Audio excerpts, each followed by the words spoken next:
heard of computer sex, but is there really such a thing? Absolutely. Having sex with an online partner is easy to learn. I'll show you how to reach a cyber sex climax. We'll also visit others who have mastered the art of one-handed typing. So let's get started. So I'm just kind of gonna get a general idea of who's here, what's going on. Now let's see if we can find someone interested in having a little cyber sex. I'm gonna put, I'm very horny, and I'm looking for some good cyber sex. Are you interested?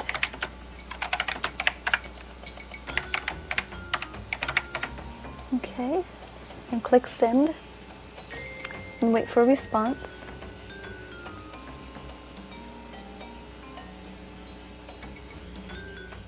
And he puts yes with lots of S's.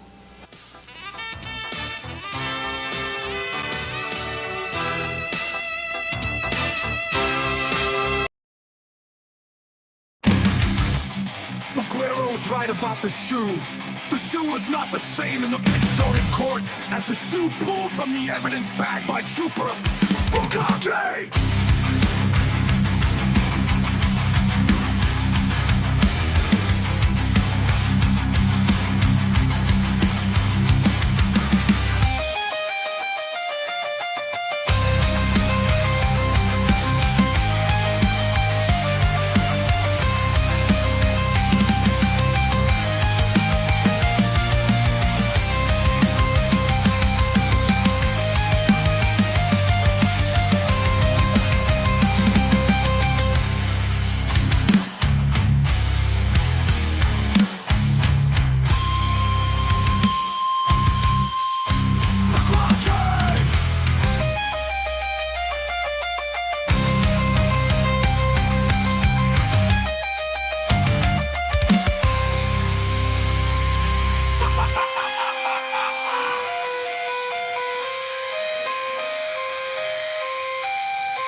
You mentioned you're at the hospital. There was a sneaker. One. Yes. Bukake!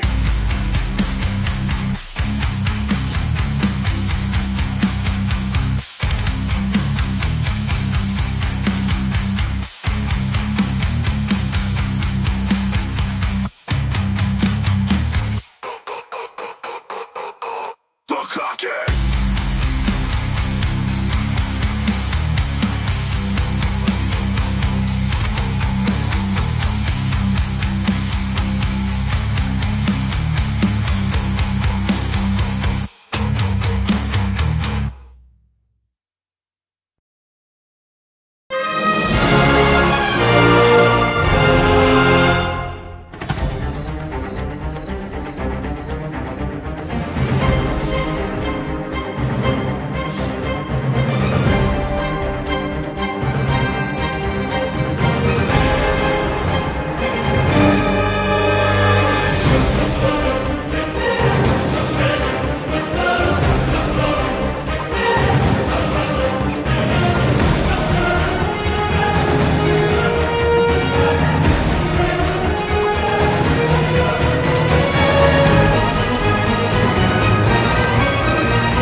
Woo! Good evening, friends.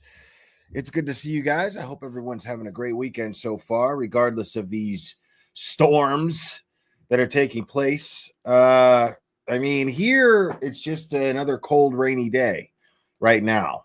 Has been all day. It snowed a little today, but I think we're gonna get like the strong snow tonight. So I don't know how good my internet's going to hold up.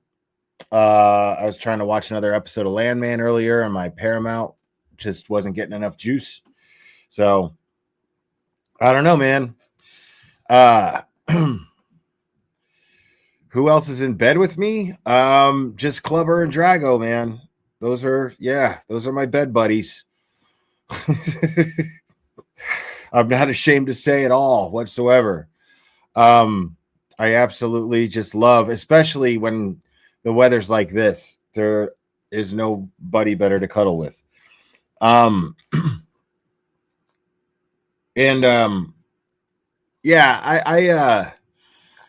I honestly, I'm just going live tonight just cause I'm up, I'm awake, and I just figured why not spend a little time hanging out with some of you folks, whoever was into hanging out tonight. Okay, I don't know the drama with Altman. I know that there's a lot of it. I just know that there's a lot of back and forth. I'm seeing the back and forth between Altman and between Altman and Jess Machado. And I don't know, man. I really don't have an opinion on it. But I saw that Jibby is involved in some way now. I don't know what's going on there. None of my business. Now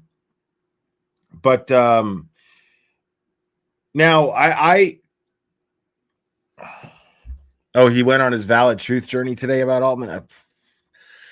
I missed it. A lot of times what I'll do is I'll drop into someone's chat and say hello. I did listen to the last hour or so of Aiden's stream because I was making myself a very delicious egg white omelet. It was heavenly, and I don't want to go to bed yet either after eating that. But it was so good. It was just delicious. Now, I mean, listen, I don't want people to get the wrong idea. Like, there are still petty streams to do. Now, drama, as Aiden was saying in his live, Aiden was saying drama is not the fucking trolls who think that John O'Keefe was killed by Karen Reed. That doesn't count as drama. Drama, in my opinion, is really like the infighting, or at least from people who used to be considered a part of this community. But to me, right, and drama is not petty. Drama is very different than petty. I was actually about to start explaining this too. Because there are petty streams to come.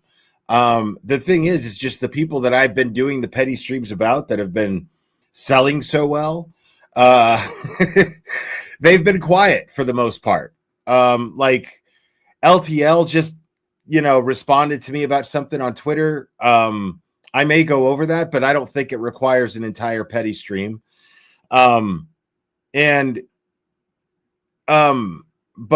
yeah, I mean, I guess you could consider that drama. But the thing is understand something. I don't like, even though I'm good at it, it doesn't mean that I like drama. Frankly, I don't enjoy it at all. Like, I don't like the uneasy feeling I get from seeing the trash on Twitter and the lies being spun and thrown at people and the trash being thrown at people. I don't enjoy seeing that. I'm becoming better about engaging, or I'm trying to anyway.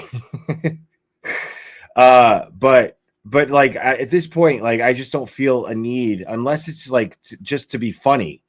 I don't feel the need to like clap back at anybody because I'm not going to convince anyone of anything.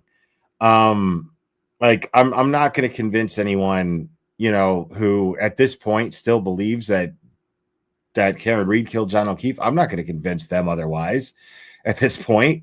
I'm not going to convince people who hate Turtle Boy and want him locked up that he, now I thought that I did okay last night. I was on a Spaces with someone.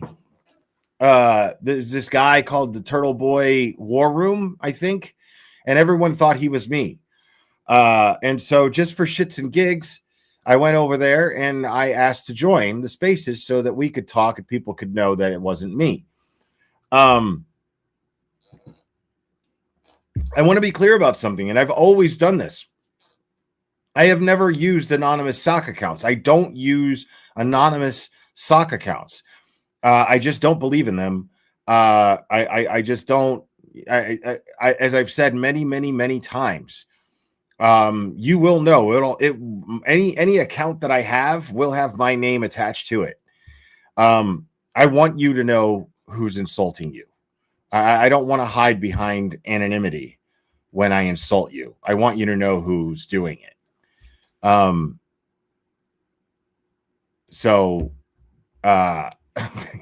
think we got a super chat. Super fan. I think we got a super chat. Super fan. Super chat. Super fan.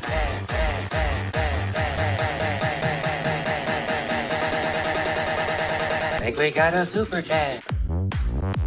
I think we got a super chat. What's up, chat rats? Good to see you guys.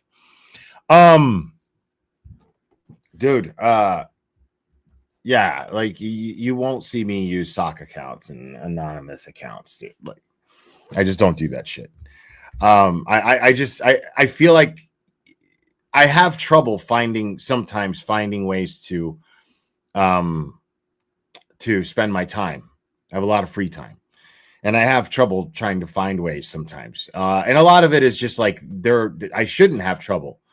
But I don't have the attention span to engage in a lot of the things that I should be engaging in, like making videos, you know what I mean? And doing, trying to like get on Microdots level. I should be doing that shit, but I just don't have the fucking, I don't have the attention span to it's tedious. And, like when you see a Microdots video, not that anybody could fucking hit his level, but when you see one, you're like, dude, look at like not just the how great the shit's put together, but the dialogue, the research that's done, behind it all. It's brilliant. I love going over Microdots videos when I do these live streams because like, I truly, truly appreciate the effort put into them. And so, yeah, I don't have the time. I mean, I do, but I can't. I would rather just watch a movie. Seriously, like I would rather just watch a movie, even a movie that sucks.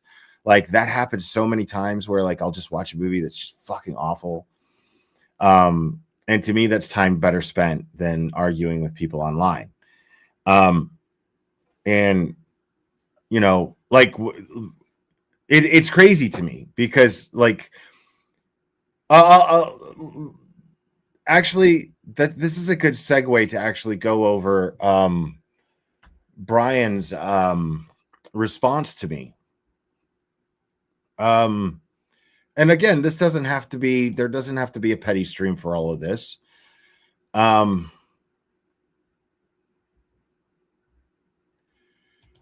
So Brian writes in response to,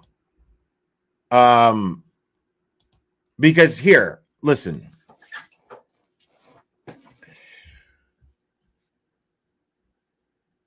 I reposted Grant, posting the full IA report for Brian Tully, which Brian LTL FOIA'd, but what he planned on doing, he thought he was the only person who could FOIA something. He thinks that this is some kind of superpower. And so he FOIAs this thing, And his plan, his grand plan, apparently, is to like give it to people in doses, right? And just milk it for content as much as he possibly can. That's not journalism. And or he stole Grant's. And Grant totally fucking stole his thunder, dude. Like, he is so mad about Grant. Let's get into that for a second real quick. This might get a little petty, but it's for everybody. It's public. I'm not going to switch to members only for this. But it's just something to talk about because it's wonderful. So I reposted Grant, his post saying the full IA report for Brian Tully confirming that he was reduced in rank as a result of conduct by his state police unit during the Karen Read trial has been released. And so I reposted that with, and I quoted it saying, true journalism is done with the intention of informing the people, not with the intention of getting praise, credit, or validity. Grant is out here obtaining vital information that would benefit public concern as well as safety by its immediate release, and does so without hesitation, not holding it hostage to trap potential followers. Brian, LTL, do better. And so he responds with this long-winded bullshit, right? Which is just funny. He responds with this long-winded bullshit where he's like, since you're my top member, I feel the need to respond to you. I don't want to leave you hanging. See, Will, this is the work you should be doing. Instead, you sit at home all day complaining about how everyone else sucks when you could be sourcing documents and actually producing something of value on your channel. Now, I do produce something valuable on my channel. I provide insight. I speak for Joe every day in my chat. That's why they watch me. And it's fucking awesome that that's what I have to offer. I don't sit at home complaining all day about other people. What does he say here? About how everyone else sucks. No, I simply saw that Grant did something awesome, and it was in spite of something shitty that Brian did. And I would be remiss if I did not point this out, because Brian fucking sucks. Like, I'm not complaining about it. I'm pointing it out. And I'm glad, because if you haven't noticed, Brian, I'm talking about it and I made content out of it. It's fantastic. It's fantastic that I can be here making content out of you sucking in comparison to Grant. What a country. So he goes on to say, the reality is simple. I work, I hold a steady job, you don't, and you haven't in years. So instead of using that time to your advantage, you rely on others to do the heavy lifting for you.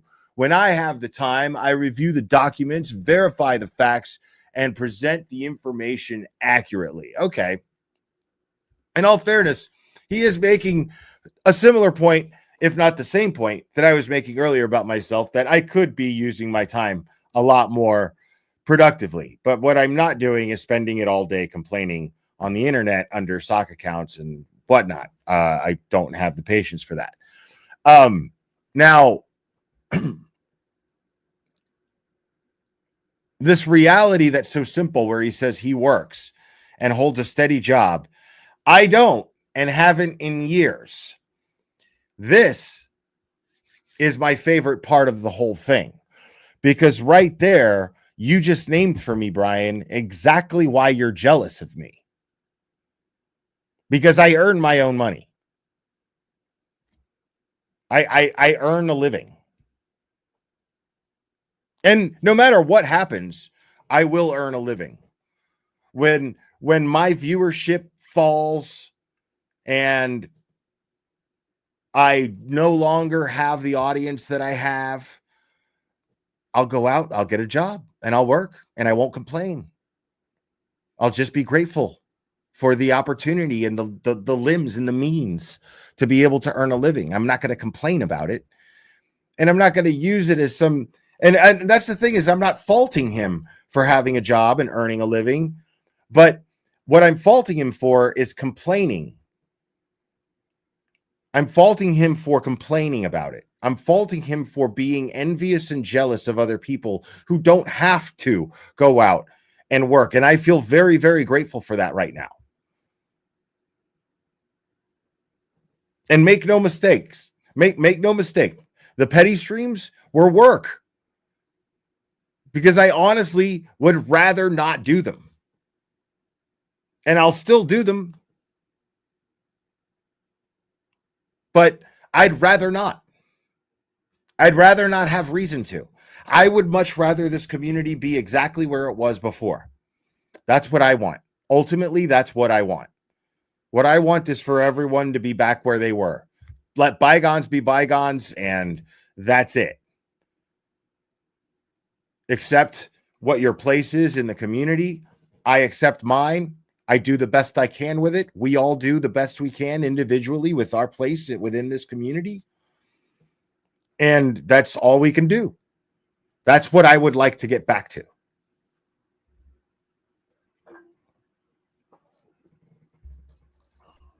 Knowing how to separate what matters and what actually affects the community versus what are personal issues between people that you don't actually know in real life.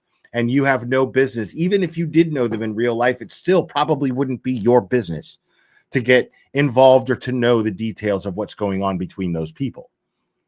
And yes, I'm referring to Aiden and Karen, in case anybody was wondering. If you found justification in getting involved in the middle of that shit, even if you felt like you were brought into it by anybody, if you still felt the need to get involved, you're the problem. If you didn't have enough maturity, enough common sense to just simply and enough independence to just go, hey man, this is fucking between y'all, then you're the problem.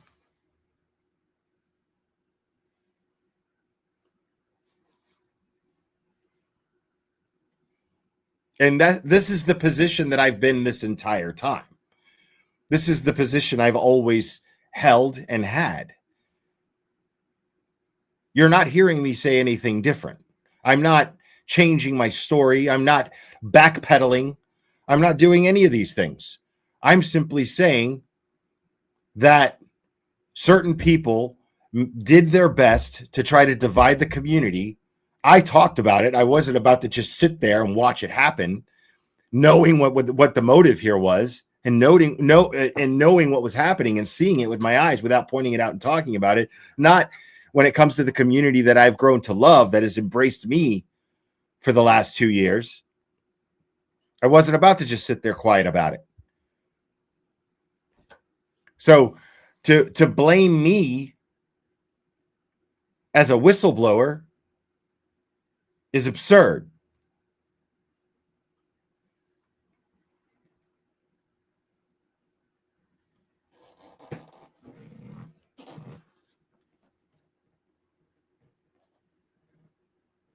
And those people chose. They chose animosity. They chose jealousy. They chose envy. I'm talking about the BLTs and the Crawfords. They chose that. Somebody offered them a platform to go, hey, come over here if you hate Turtle Boy so much and you think that Turtle Boy, and you see an opportunity here to hold against him something that has nothing to do with anybody, and it's a personal thing between him and Karen, and we can milk the fuck out of that. So come on over here where you can do that, where you can milk the fuck out of Aiden doing something that nobody would approve of between him and Karen. Like, come on over here and let's milk that. That's what they did. And those people chose to do that. Nick Rocco commented on something earlier, and my response to him was simple. It's basically the same thing I'm saying now. I mean, I extended the olive branch. But the thing is you can't change the fact that this dude was in the JFK chat night after night, totally coming off as if he was speaking for Karen. Why would I not speculate that he's in her ear? Why would I not speculate that?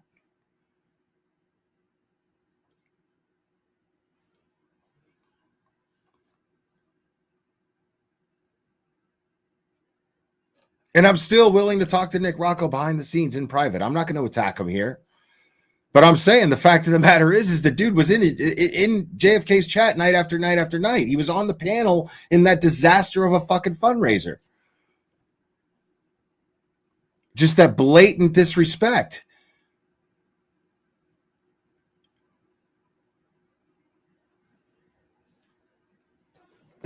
And why did the olive branch not work? For some people, I think pride, but for others, I think it was just the fact that, well, if they don't have us to talk about, then what are they going to have? They're going to have to go back to having such little viewers. You know?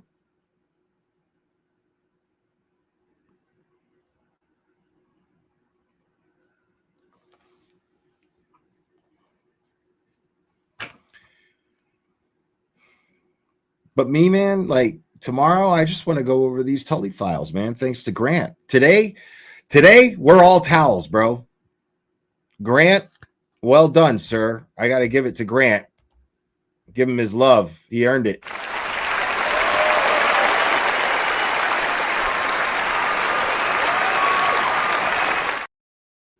Shit's amazing.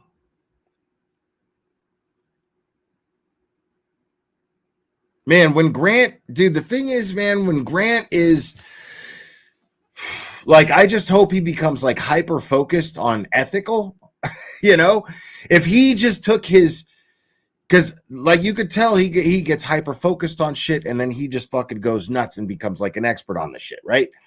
And like if he just got hyper focused on ethical, right? Just on being ethical, like he would dominate.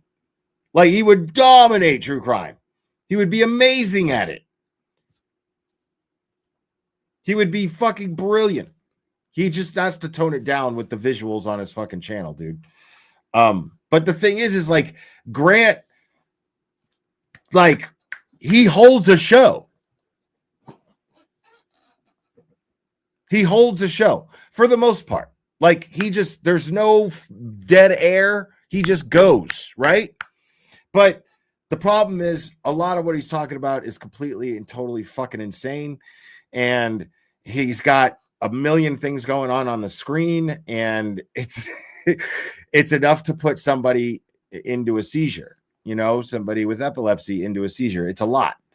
But Grant, I think it's fair to say that Grant is brilliant. I've always liked Grant. It's just, I would be like, dude, he fucking lies. And I don't know why he feels the need to fucking lie, you know? But I've always liked Grant. I think he has a good heart.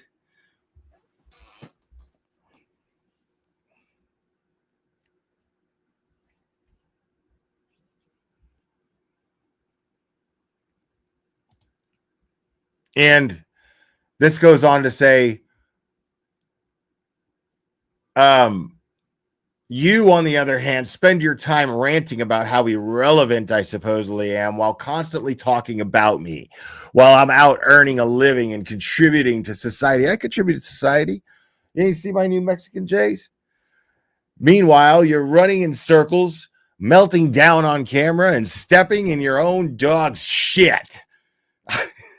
That's a pretty sad existence for a 50-year-old man. Actually, it's not. Again, this is the reasons why you're jealous of me. But I don't step in my dog's shit. My dog is actually very well trained. He doesn't fucking leave shit where people are going to step in it. He's a good dog. So, I mean, these again, like I said, these are reasons why you're jealous and upset.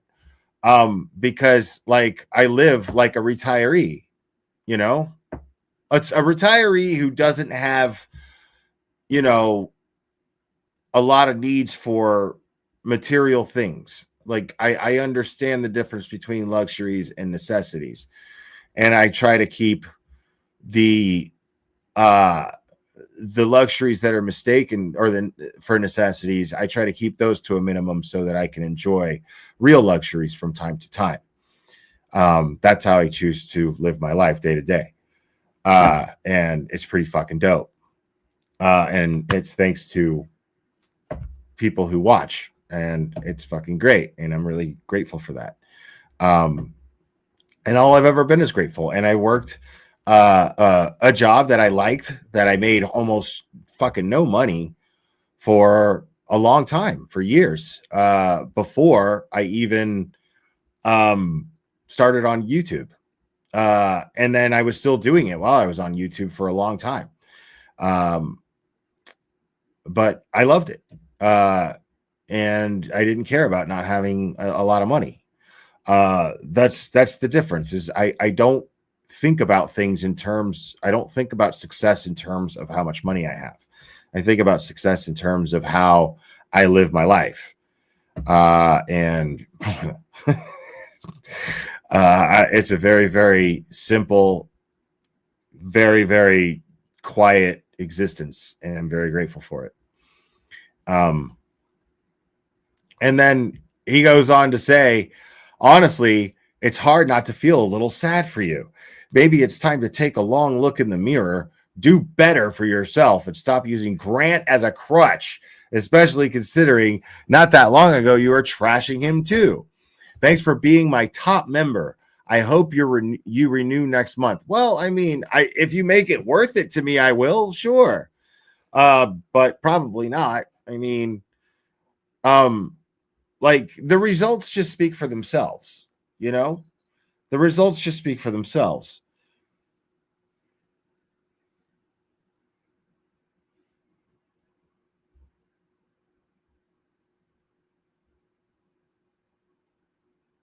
Hold on, sorry.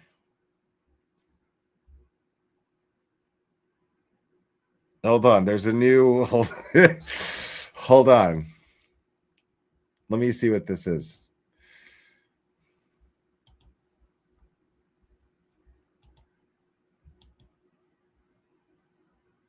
How long is this? Okay.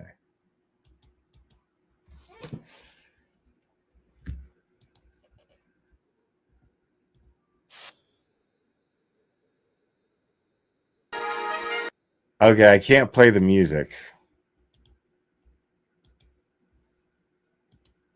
because I'll get dinged for that shit for sure. The last FOIA. Since you're my top member, I feel the need to resign.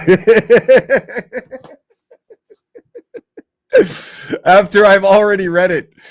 Dude, this pettiness is fantastic. This pettiness is amazing.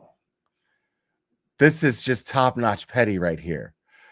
I wish I could play the music so we can get the full effect.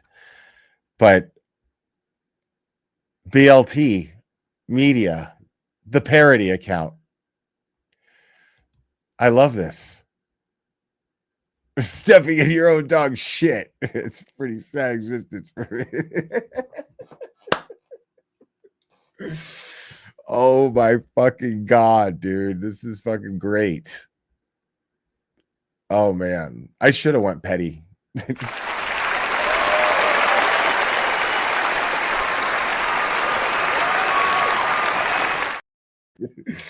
I should have went petty for that one. That would have been fucking fantastic.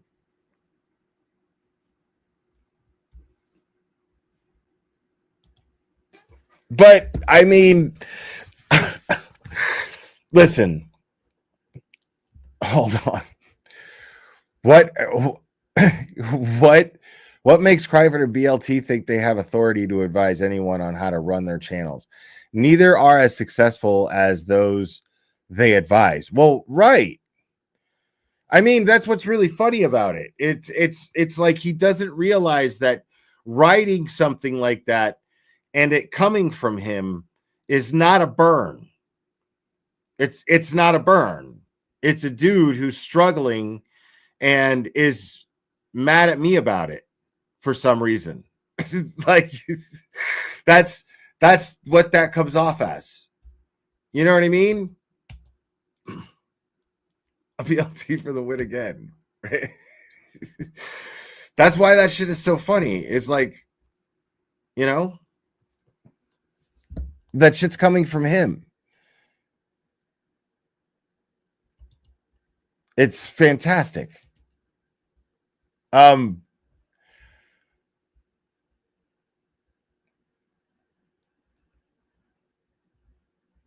So who's on a Spaces? Is there a Spaces going on that I can like listen in on?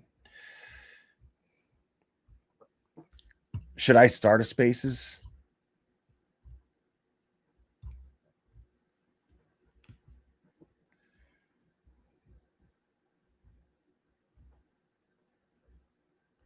This Ruby D lady sucks.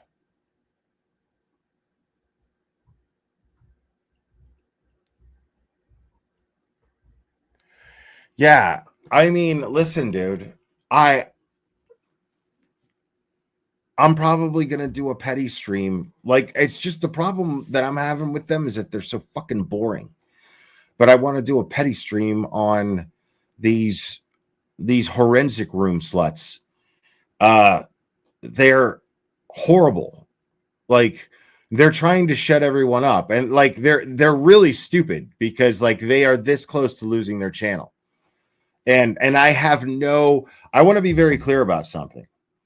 I'm not one of those creators who likes to go after other channels and try to get them shut down. I don't report them. I don't do that. And the thing is, though, YouTube works a certain way. And when you strike a channel, they just give you the strike, right? That's how Roberta Glass's channel got shut down, because YouTube just gives you the strike. It's not until you appeal it and you counter strike it that a live person looks into it. But immediately they just do it. You know what I mean? And what that does, the problem with that is you can abuse that. And when you abuse that, YouTube doesn't like it, because what you're doing is you're fucking with YouTube's partners.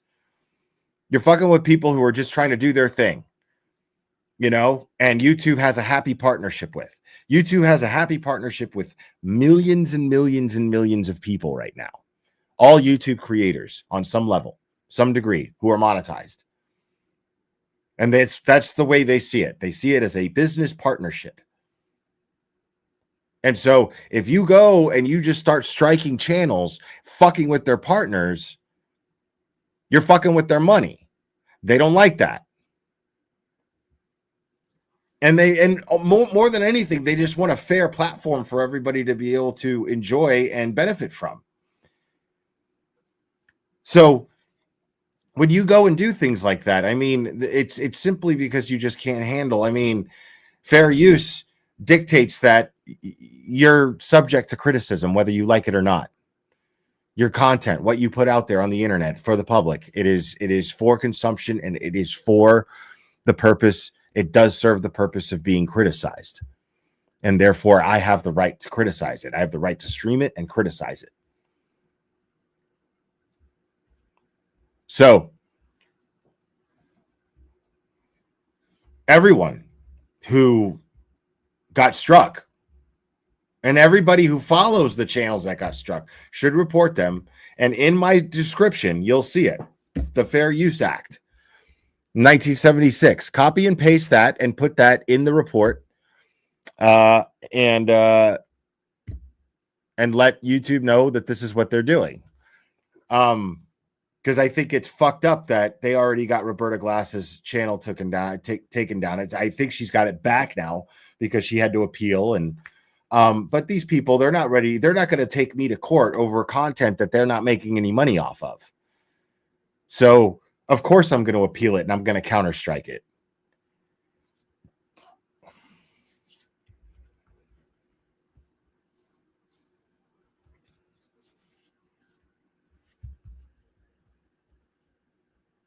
So they're not going to take me to court over that. Fair use is fair use. YouTube determined it to be fair use, and now YouTube, what they do is they lift the strike and they go, okay, now you guys handle it in court if you have to. That's what YouTube does. You guys handle it in court if you need to.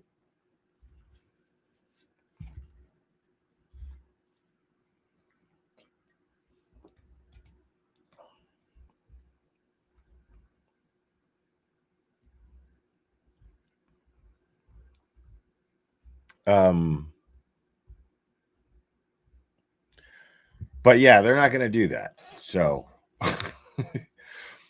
but yeah, man, big shout out to Grant.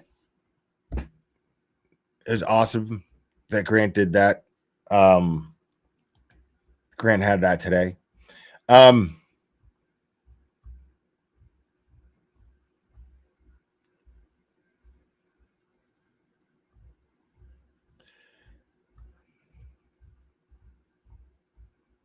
But yeah, I think that's as petty as I'm going to get tonight. And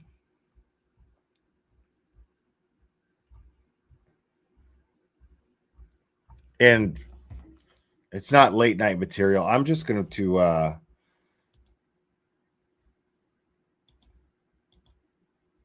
I'm going to just open the phone lines, dude. See what happens. What's up, Broken Baker? Mazza, homie.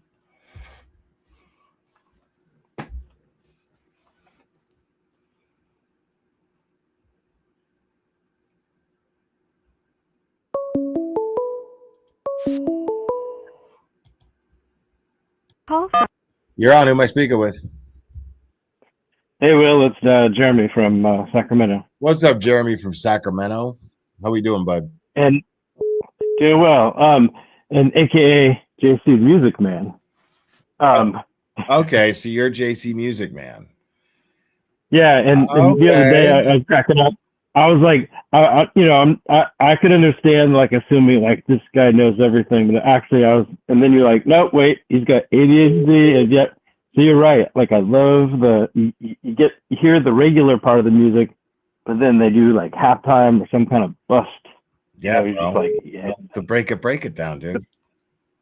Hell yeah, that's awesome. I hadn't even heard that term. I was like, I've always loved that part of the music, but I'm like, have you ever played in a band? Yeah. So you gotta have break it downs in your songs, dude. You know. Everybody break it downs. I was a bass player but I played in like jazz and stuff like that. But I did play pop. But like, so in the Army Reserve Band, we played a lot of pop tunes. So like, what the people want to listen to. So they didn't. Such as, give us some examples of songs you played. Okay. So, more recently, we would have played things like Sir Duke, Life is a Highway by Rascal Flatts, Paramore. I didn't have my song list prepped, but yeah, I mean, we basically would play a lot of modern stuff. Whatever the people wanted. And then there was one year, it was kind of funny, like we needed new instruments, right? And the new general was like, hey, you guys, can you learn Beer for My Horses? We're like, for new instruments? Hell yeah. Sweet, dude. Sweet. Right on, man. And even, of course, so I have the ear for music. Which is why, like, you have an ear for, just like Kazu G, an ear for the accents. I love your accents. It's funny. Cracks me up. Right on, man. Thanks. But yeah, so the whole Grant thing, versus BLT, man. Grant's really showing him up, like I know. doing the Grant's getting the info and putting it out. Grant's running circles around BLT, bro. Like he's killing it. Now, and isn't he featured in your original super chat jingle? Yeah, man. Yeah. How dare you? How dare you? Dude, that dude's like a cartoon character, dude. Like I seriously hope that he just like turns into like the badass, most reliable fucking independent fucking reporter, bro. Like I hope that fucking happens. I really do. Right. He's not entrenched. He's not stuck at when, and he listens to the evidence. He's obviously objective, and he's like, yeah, you made a good point, you know. And he's come around to. He's not holding just a narrative. He's actually doing real. He'll just come up with an insane fantasy and then state it as fact. Like, and it gets confusing. It gets lost in the translation because he doesn't stop talking. You know, so like it gets lost in all of the other stuff that he's doing where he is making sense. You see what I'm saying? So it's a total mind fuck. And I just hope that he just fucking hones in on that shit and goes, okay, this is not real. And I can't say that. This is the stuff that's real. And I can say, and then I could say what I think about it. You know, like I hope that he does that. And once he does that, dude, like I hope that fucking he builds a reputation and fucking just kicks ass. I really do. Because I like Grant. I've always liked Grant. Like I always, every time I see him, every time we speak to each other, we are super respectful of each other. I don't know what it is. Just immediately, it's like, hey, what's up? It's like we're glad to see each other and shit. We're glad to hear from each other. Grant's called into the show and it's like, what's up, dude? You know, it's like we've always been cool. But like, I'm always he's like reasonable and personable. This dude fucking talks the house of shit, though. Like you have to take anything he says with a grain of salt. You know, you have to. Okay. No. This is here purely conjecture and my own thoughts. But is it possible that maybe he doesn't have that many friends at the moment, so he just like has so much to say and he has to say it somewhere? I don't care what his motive is.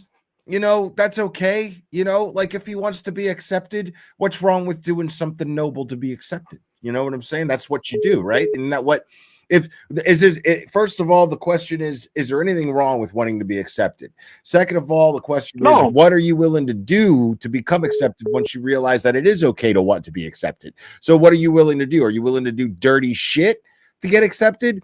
Or are you willing to do what people fucking respect? And that's what Grant is fucking seems like he's trying to do. You know what I mean?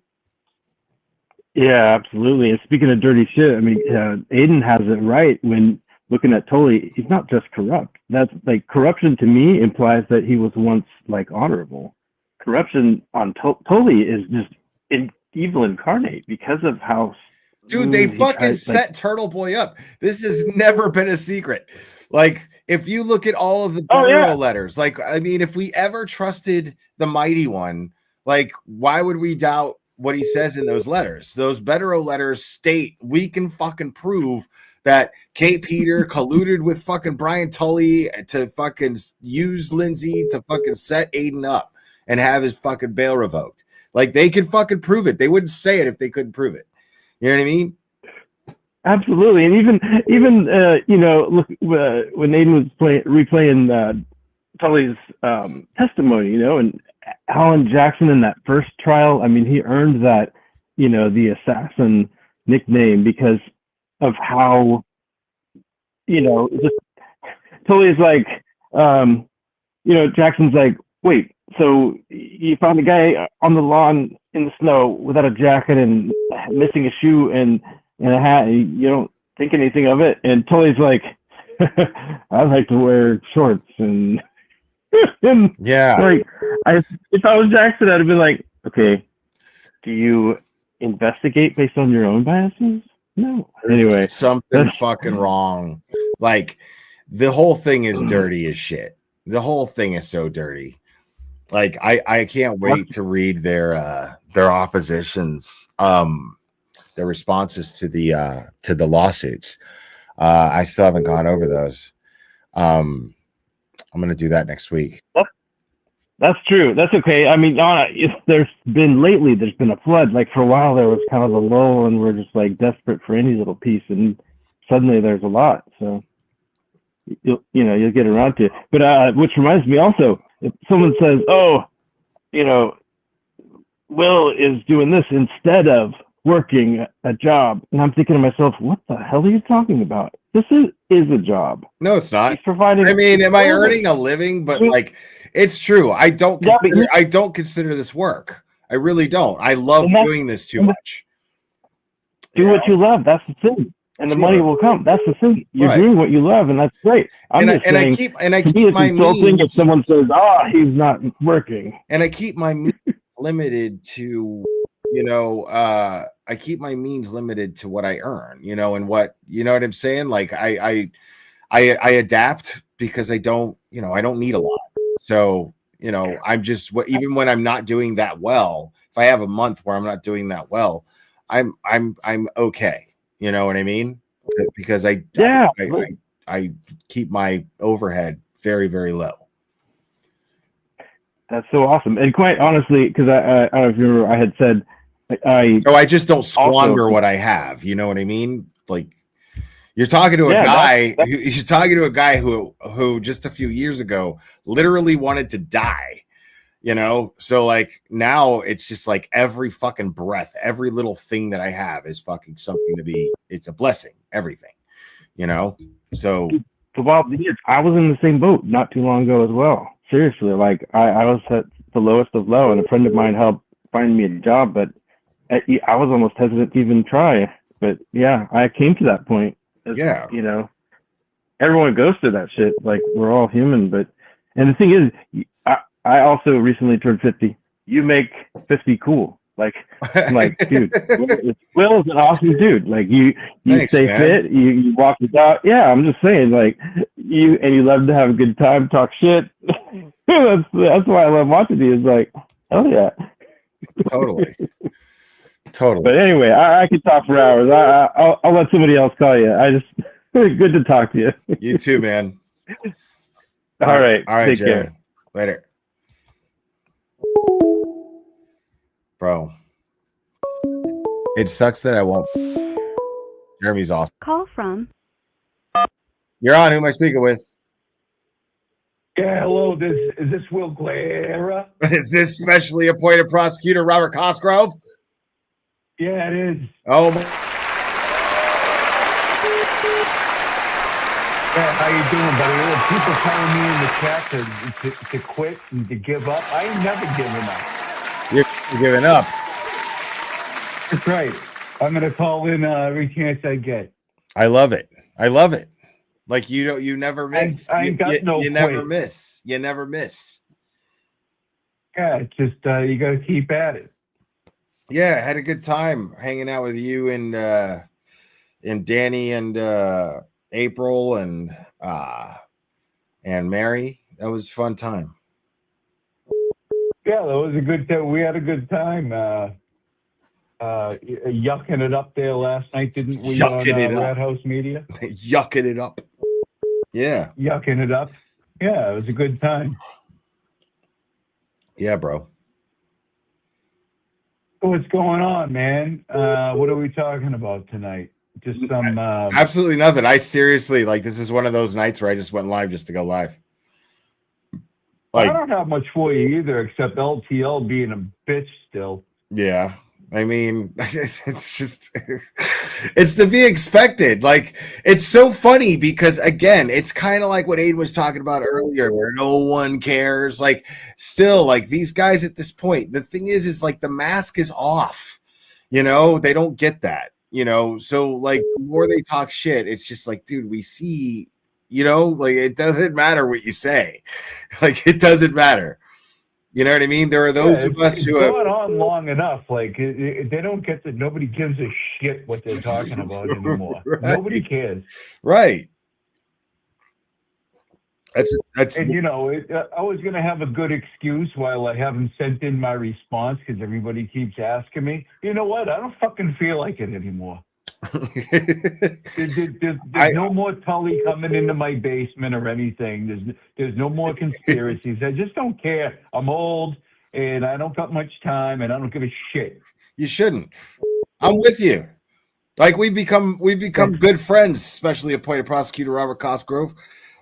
You call in every time I open the phone lines and we get to talking, and it's a nice time, you know, and I feel like we've developed a relationship to where I feel comfortable telling you, you deserve to chill. You deserve you time. Okay. You got Mrs. Cosgrove laying in a tube in the basement, and you guys can just... She's not in the tube. She's not in the tube. She's in the basement, but you have correct. Go ahead. Okay. But you can be living it up. This is a waste of your time. This is a waste. Come on. Do yourself a favor. Hey, Will, listen, I thought it was pretty clear in the last court proceeding I was at to try to get kicked off the case, and they still wouldn't do it. It seemed like you were really I quiet. even made a ridiculous motion. I even made a ridiculous motion citing crazy shit, and they still kept me. What happened, dude? Like, why don't you just file? Like, you haven't even turned in your response, right? So, like, so this is how I feel about it. Okay, why don't you just file a motion saying, "Fuck this, I don't care." Just do that. Because they would turn it around to Cossey. That they would like edit my paper and say Cossey doesn't care because he's so tired of Turtle Boy's awful behavior. They would twist it in a way. You think that they take it as intimidation or something? Well, I think I send my papers in and they edit it and stuff. You think me saying this would be considered intimidation? I'm not trying to intimidate. No. I'm not saying that. I'm saying we become homies. Like, why not just fucking, cash in your chips, bro? You know what I'm saying? Well, I'm telling you, even if I went in there and I said, listen, I'm going to take off my Velcro shoes and I'm going to hand them to you. Right. I'm done. I don't want to be a part of this thing. And they would somehow make me a part of this thing. Like, Can I ask you something very serious, though, on that thought? Can I ask you something very serious? Sure. Go ahead. What makes you think in blue perfect hell that I would want your Velcro fucking shoes? Why are you going to hand them to me? You said you were going to hand them to me. I don't want your fucking Velcro. No, not you, Will Blair. I'm not going to hand you my Velcro shoes. That makes no sense. I'm talking about going to the Norfolk County DA's office and handing. I wouldn't hand them to you. Okay, you're going to hand them to Morrissey. Are they Norfolk County District Attorney's Office issued Velcro shoes, sir? Well, I think Morrissey might eat them. And then I have no evidence. You think Morrissey would eat them, and then they have? Oh my God! Listen, I've seen him eat grosser stuff than that. Like, do tell. Well, the Converse All Stars. I've seen him eat Converse All Stars. Chuck Taylors. Chuck Taylor. Even imitation Chuck Taylors. Imitation Chuck Taylors. There's Mexican Chuck Taylors and Mexican imitation Chuck Taylors. I've seen him eat them. He puts hot sauce on them. He thinks nothing of it. Oh my God! If I gave him my Velcro shoes, like a burrito. He would eat them. Like an enchilada. Yeah, Cossey never came in here. I never saw no Velcro shoes. Where's the proof of that? And everybody's looking around. Meanwhile, they're sitting in his gut. Telling you, I've seen it before. This is between you and me, by the way. No, man, all the antenna people are watching right now. What are you talking about? We're not alone here. There's fucking. Well, I'm not sure that's how a presentation works, but the presentation is on two different platforms right now. It's on Twitter and fucking YouTube. YouTube and YouTube. What? Huh? Twitter and YouTube, X and YouTube. Oh, Twitter's defunct. Okay, let's not get off track. Okay. All right. Okay. Anyways, Will, it's been a pleasure. It's always a pleasure. I like calling in and talking to the people that you end up putting this out to after it's edited. Like there's no live The script. people here. Because we spent Yeah, how many? Turtle Boy spent all day writing this script in this exchange between you and I today, just now. So, oh my God, stupid April. Thank you so much. Instead of turning your badge and gun, turn in your Velcro shoes. Yeah, I mean, she's got a point. She's got a point. Got a point there, stupid April. She's not so stupid after all, is she? Not so stupid after all. Not Trying to quite. dupe everybody. Looks like she's. We're on to you. We're on to you, stupid April. That's We it. know what you do. Check out the big brain on stupid April. Yeah, she's no dummy. No dummy. She's got Damn it. the brains. Anyways, so that guy was talking. The guy that called you a little while ago saying he was in a band. Yeah, Jeremy, JC Music I Man. used to. Yeah, the Music Man. I like that guy. I Me used too. to play wash tub bass. You know what a wash tub bass is? No, but it sounds gross. Well, no, it's not really gross, Will. Okay. But let me explain it to you. Okay. You take a wash tub and you poke a hole in the bottom of it, Already and you put a sounds gross. string up, and you put a broomstick, and it goes boom, boom, boom, boom, boom, and that's wash tub bass. Okay. And there's another guy blowing into a jug, right? It's like a jug band. A jug band? Okay. Yeah, you ever seen Emmett Otter's Jug Band Christmas? It's something similar to that. Were you in one of these bands where you played this? Was this during the Depression? It was during my depression. I don't know about the depression. The Depression. I mean, Other these- people would depress while listening to it, maybe, but I don't know if it was during the depression. the Great Depression.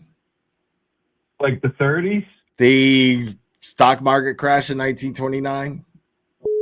Yeah, well, I was already well out of law school at that point. I had already been in a jug band for many years at that point and had retired. Were you bootlegging? Were you guys drinking bootleg moonshine? Oh, I would put it in my boot. I would put it in my leg. I would put it everywhere. Yeah, sure. Why would you put it in your leg? Oh, because they wouldn't think. Well, I got not many people know this. I don't know if you guys are familiar. I got a prosthetic leg, and I would smuggle booze in my fake leg. It was hollowed out. I took some time with a router at one point, and I hollowed out the leg. When they say bootleg, that's actually where it came from. I used to put it. That's how I it's actually used to okay. put it in my leg, Will. That's Okay. what I'm trying to tell you. That's where they got the name from. I'm that old. Because you were the first. You were right. Like Yeah, I was the first bootlegger. I feel like you're like the guy in that Curb Your Enthusiasm episode where he said that his grandfather invented the Cobb salad. Oh yeah. That guy's ridiculous. Yeah, what was that guy's name? Who was Super Dave who used to play? I forgot the guy's name. Oh But my God, Fender Bender. What the hell was his name? I forgot what his name was on the show Don't think too. of it. God damn it. Yeah, this is gonna make bad radio. Funkle? I'm sorry, but Funkle? Was it Funkle? Yeah. Yes. God damn it, I can't think of it. Funkhauser. Funkhauser. Thank you. Thank you, Harbor Harbor Linz. Linz. Harbor Linz had it. Yeah, first. Funkhauser. He was fucking tremendous. No, thy I enemy love that wasn't show. far after. Funkhauser. Yeah. Remember when they were at the golf course and they killed the goose? Dude, The guy. that's the funniest guy, fucking show, dude. The fucking watermelon Oh my episode. God. The watermelon episode was amazing. Like that was Yeah. like, and to do it during all of this woke shit was fucking so brilliant. It was so towing the line. It was amazing. Yeah.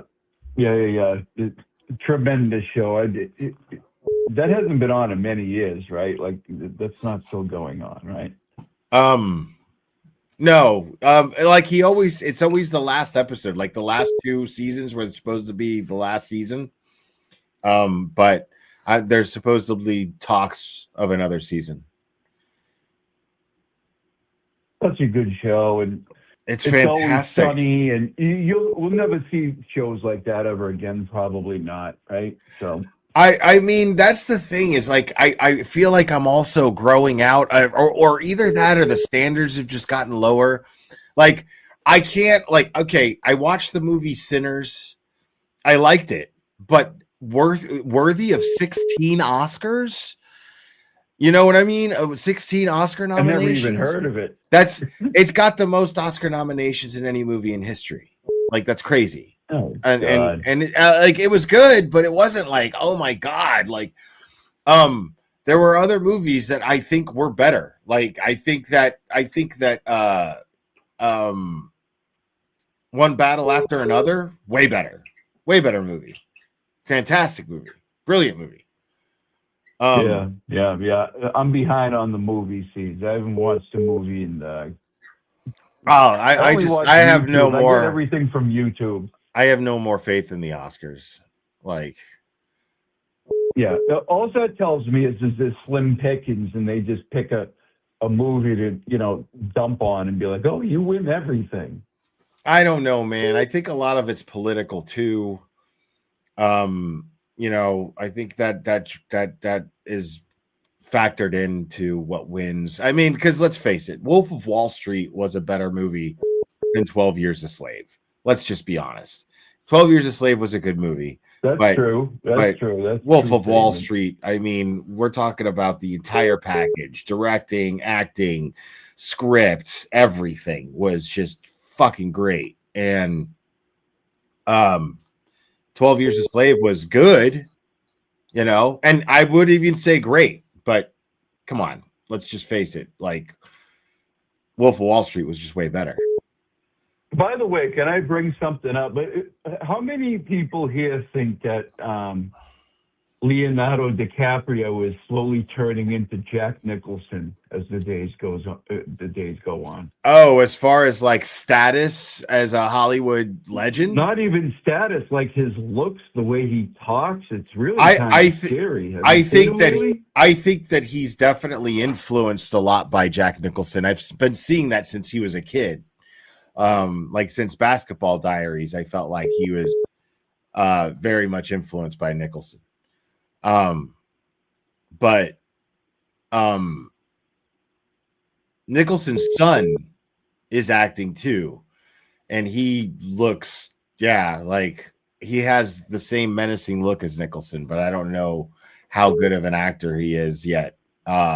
He's kind of taking on that gruff kind of appearance, and he's kind of talking like him. Nicholson's And, my all-time favorite, like hands down. He's the best. Yeah, man. hands Yeah. down. I mean, He's just the absolute GOAT. totally. One Flew Over the Cuckoo's One- Nest is just the One greatest Flew Over movie. the Cuckoo's Nest. I was just about to say it. I mean, that's my favorite movie of all time. Yeah, that's definitely up there. Come on, Chiswick. Come on, Chiswick. The You first wanna band watch the the- World Series. The first band You wanna I was watch ever in. baseball. First band I was Yeah. ever in, we called it Cheswick. Oh, shit. Yeah. I mean, we didn't even play. We didn't play shows. We were just a garage. We were like we called ourselves that, but we weren't doing anything. Curb Lines, fuck It's you, a good Car name. Wash. Do you respect wood? I'm trying to elevate small talk to medium talk. A date is an experience you have with another person that makes you appreciate being alone. Okay. Okay. Do you respect wood? right. Yes, I remember the do you respect wood. I'm trying to elevate small talk. A date is an experience. Yeah, a lot of quotes here. Thank you, Harbor Lynn. Yeah, Curb is just brilliant. It's a brilliant show. And it's all improvised. Like it's all improvised. It's crazy. Yeah, because he's got those chops. He can do whatever he wants. Right. Mhm. Yeah. This other person say Daniel Day-Lewis, like There Will Be Blood. I mean, that's insane. I just saw the Level newest. acting. I just saw the newest Daniel Day-Lewis movie, and I'm surprised it didn't get nominated. I didn't know there was one out. Yeah, because he came out of retirement to be in a movie that his son was directing. And I just watched it. It's called Anemone. And it's good. Like he's brilliant in it. He's great. It's Daniel Day-Lewis. I mean, it is like as good of a performance as you're going to get from Daniel Day-Lewis. Considering, I mean, and yeah, it is good, you know. Wasn't like it was no There Will Be Blood, but it was good, you know. The guy who's in you know Game how of Thrones how it gets when people have kids and then they start getting in the business and then they have to get involved and they're never gonna live up to what the old man did or what the old lady did. You know what I mean? Well, no, and honestly, I think it was brilliantly directed. Like, I think that kid is going places. Daniel Day-Lewis's son, I forgot his name. Naniel, excuse me, Naniel Day-Lewis. No, no, sir. Nursey, you got me. No, sir. Nope. Hey, Will, Nope. What could be more egregious? Did I tell you I saw Nanity yesterday? Ew, dude! What the fuck? Did you tell me you saw what? A nanity. A nanity. Yes, you did. Yes, I saw the picture. Yeah, in its natural habitat, it was quite impressive. Okay. It was a very, very cool sighting. I mean, not many people get the chance to see a nanity in their natural habitat, but I did that yesterday and I posted it. So if y'all never seen a nanity, check it out. Nanity. She was throwing money into the sea. Yeah, it was pretty wild. Jimmy is just on fire, man. Like, I fucking love that guy. Yeah. I missed the thing he had earlier, but he went hard after a couple different people. Yeah. So I'm not gonna. I mean, I honestly don't have an opinion on the whole Altman thing, but Jimmy's hilarious. He's just fucking hilarious. You know. Yeah, I mean, other people's beefs don't have to be our beefs and beefs, but we can all get on board and say Crawford's a piece of crap, LPL's a bitch, JFK's a bum. There you go. Yeah, I mean, but they've been quiet. You know what I mean? Like for the most part. So I mean, quietly being dicks, maybe. I guess. I mean, I haven't really been paying attention, but I don't think they've been going live and talking shit, and you know. All right, I take it back. But I was on there a couple nights ago. Now, I mean, like, I'm not faulting like Danny because he hasn't gone to they talk shit, and so Danny hadn't gone over it, and you know what I mean. He has every right to address it. I'm not criticizing anybody else. I've gone over everything. Is my point. You know what I mean? So I know when something gets big enough to catch your attention, you'll go over. Yeah. I don't need to do a petty stream every time they do say something stupid. Every time they open their mouth. Right. Up. Yeah, I get it. Right. Yeah, I understand. Anyways, Will Glera, thanks for having me on your presentation. I want to let other people call in. I want to dominate the chat here, and thank you so much, and we'll see you over at the courthouse on the 30th. Yes, sir. Yes, you will. And all the antenna people, have a good night, and thank you so much. Right on, man. Thanks for calling. Good night. Especially appointed prosecutor Robert Cosgrove, everybody.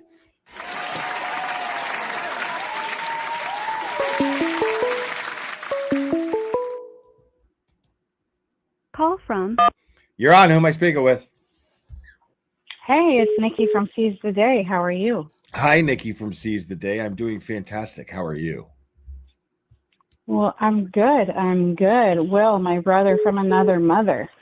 So, listen, quick thing, because I am a mom, and since I'm your older sister, I just want to make sure that you have groceries and food for Clubber and Drago during your ice storm. I'm good, bro.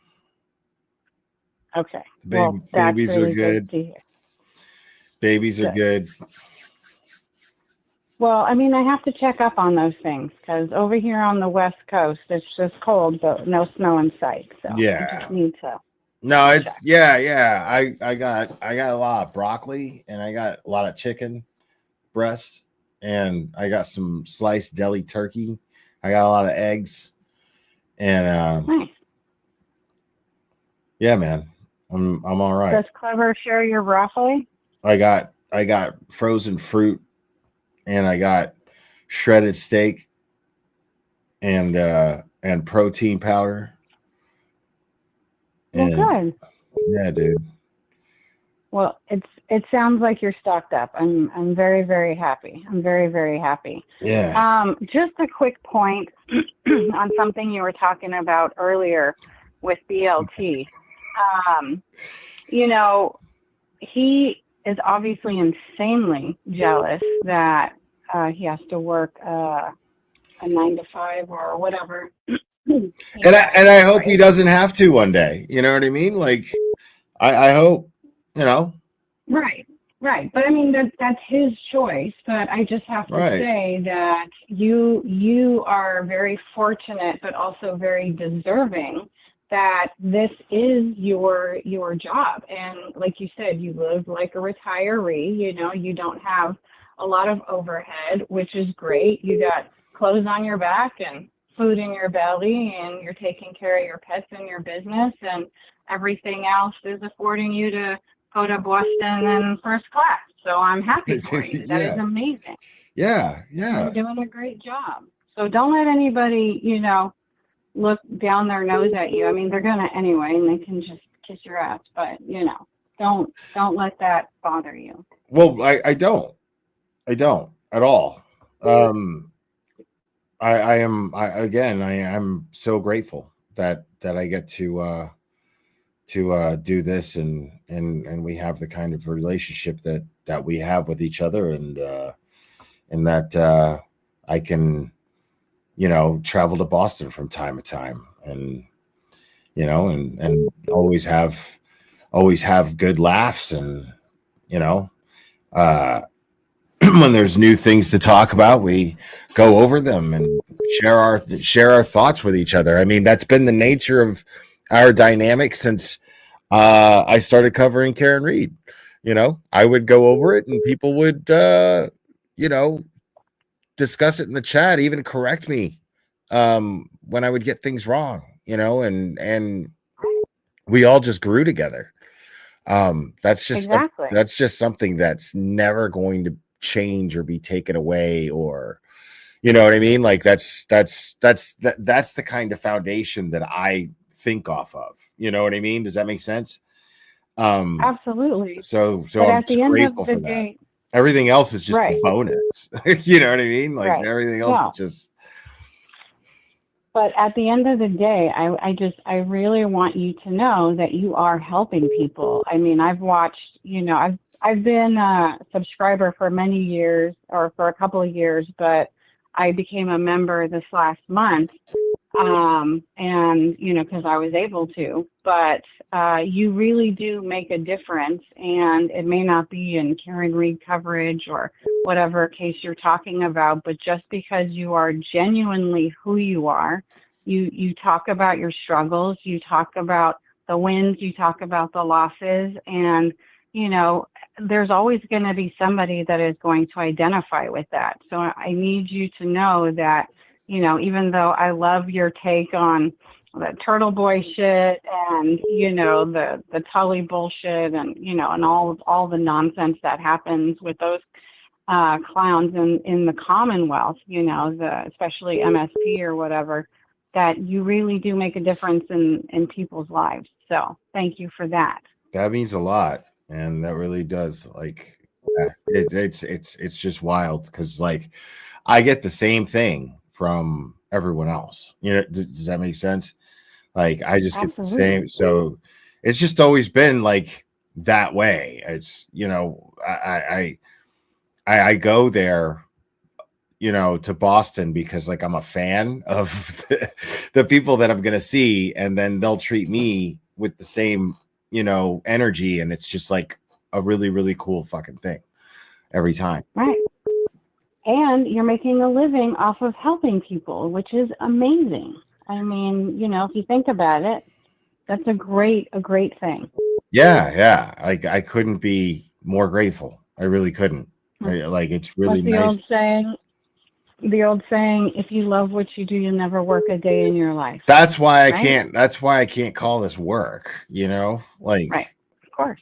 like I said, at any given time, you know, it's like Henry Rollins says, he's like, dude, at any time, like I could go back to work at Haagen-Dazs. I live my life like at any time I may have to go do that, you know? Right. That's how I feel about this, you know? So I just do this and enjoy it as much as I possibly can. And, you know, that's it. It's all I can do. Yeah.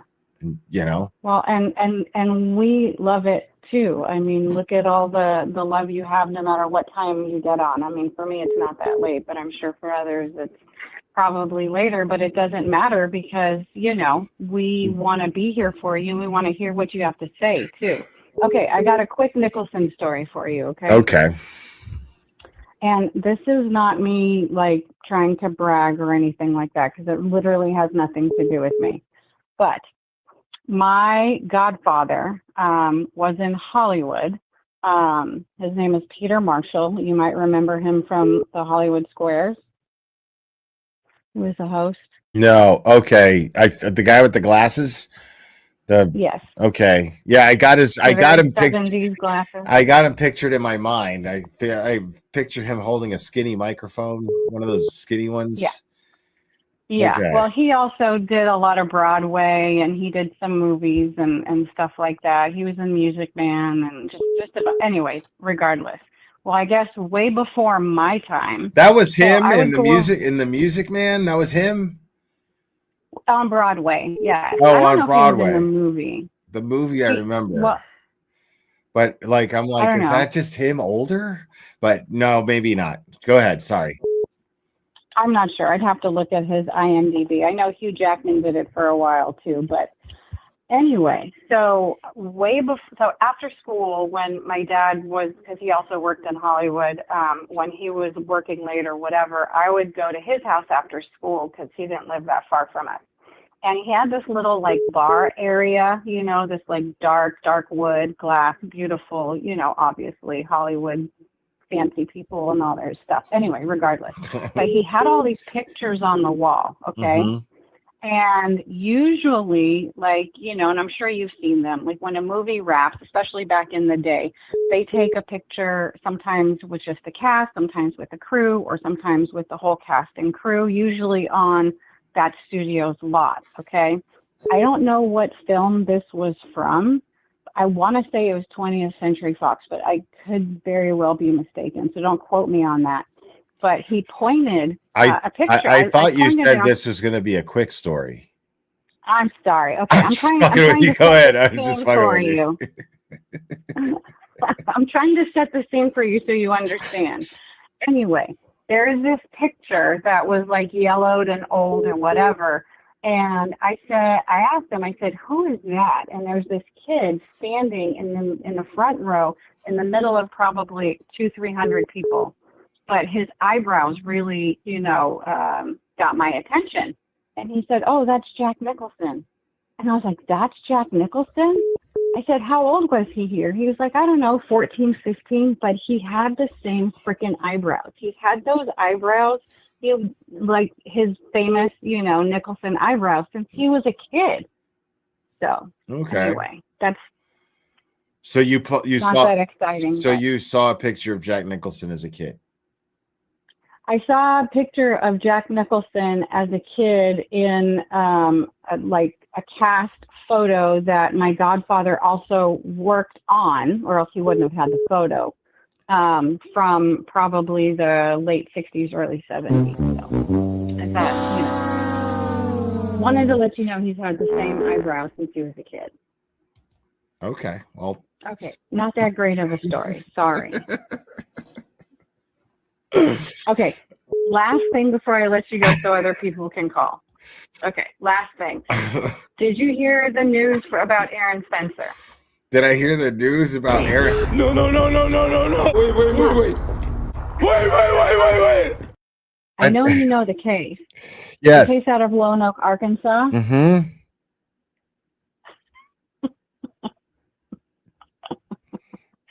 Smart ass. Barbara Elmore is now off of the case, off of the trial. The judge. They are, yes, the judge. The judge that let the pedophile out on $5,000 bail. Mm-hmm. Yeah, that's great news. That is great news. I heard it 2 days ago, but thanks. Oh, okay. Well, I haven't been on YouTube for the past 72 hours straight. I apologize. I am being such a dick. I'm sorry. It's okay. You be whatever kind of dick you want to be. It's fine. It's fine. I will let you go so other people can call in. Okay. All right. Thanks for calling. All right. Bye. Tengo ganas de joder. Tengo ganas de joder. Tengo ganas de joder.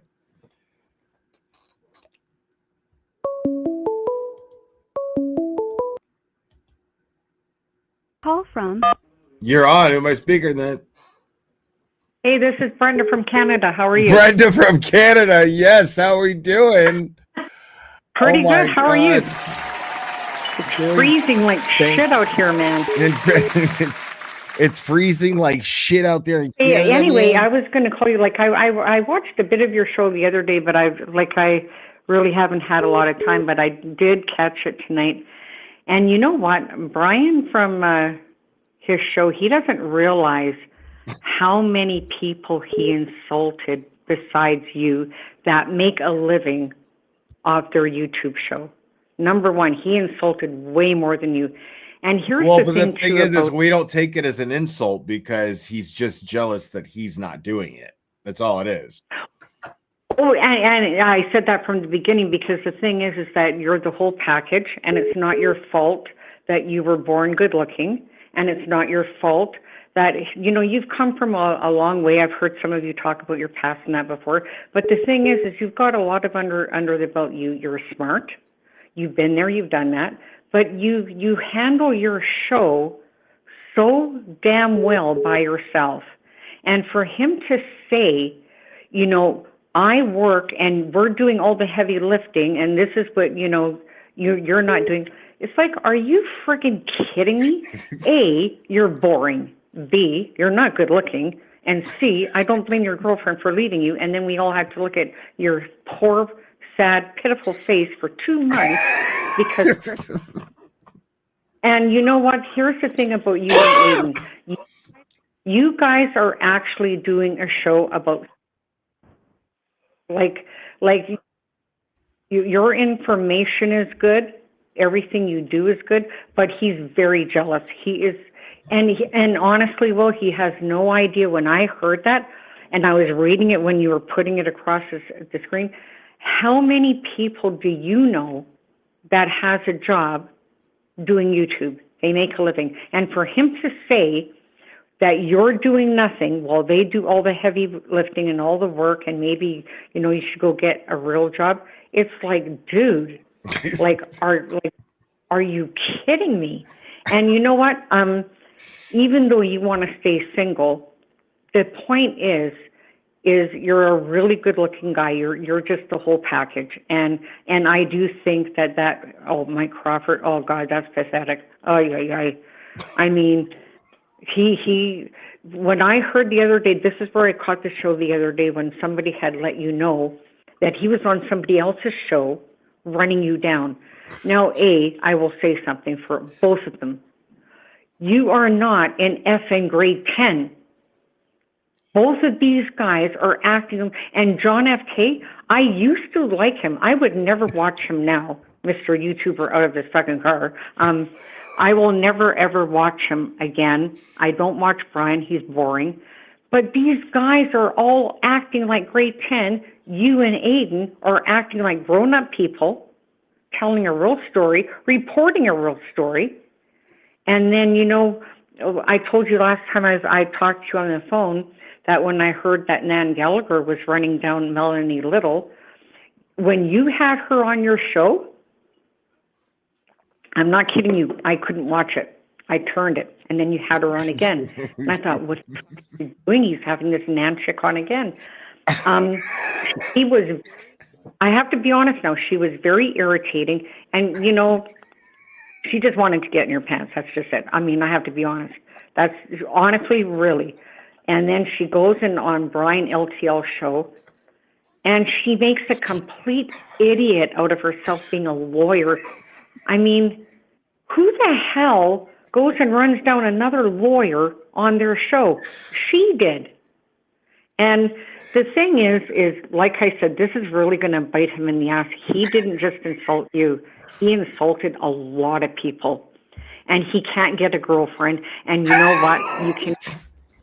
He can't. Look at his hair. Look at him. Look at him. I'm not being derogatory or rude. Look at him. Like, you just, like, I'm sorry. Him and Mike Crawford, he bowed out. He should go have a drink and Mike Crawford, I thought at one time he kind of carried himself a little professional when I only watched him when Vedero was on, but he didn't. He didn't. And I think that these guys are shameful, and I think that they should all get a show with Sean and Golf. They are all the same, very immature. I mean, honestly, I don't even understand why they keep it up. And I don't know the thing about John F. K. and that James. I have no idea how they went from their show to, like, what is this, about picking sides? Is this what these guys did? Like they're in grade 10, we're just going to go help Mike Crawford because, you know, he needs help. And yeah, he needs a lot of friggin' help. I mean, I feel sorry for his girlfriend, my word. But the thing is, you know what, kudos to you because you're right when you said at the beginning of your show, this is nothing but jealousy. And you should be very, very complimented at the fact that you were under the skin of Mike Crawford, Brian, honestly, really, James, JFK. So to me, you've got to give yourself a pat on the back if these grown men don't have anything better to do than run down you and Aiden. And like I said, I'm just going to let you go here on this point.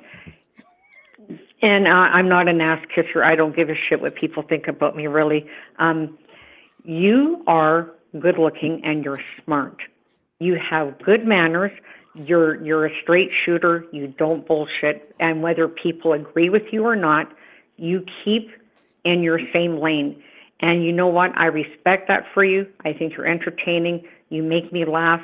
And yeah, I just wanted to let you know that. And if Mike Crawford's listening to this show, I think you are the biggest embarrassment of a man on two legs. Actually, I just gave you a compliment. You're not a man.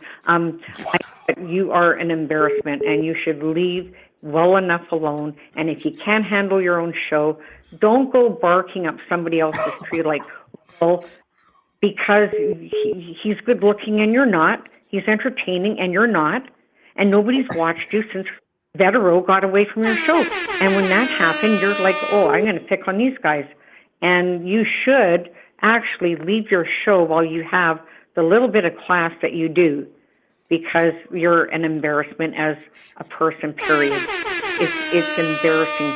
You guys should call yourself the grade 10, show, because that's how low-blow you guys are.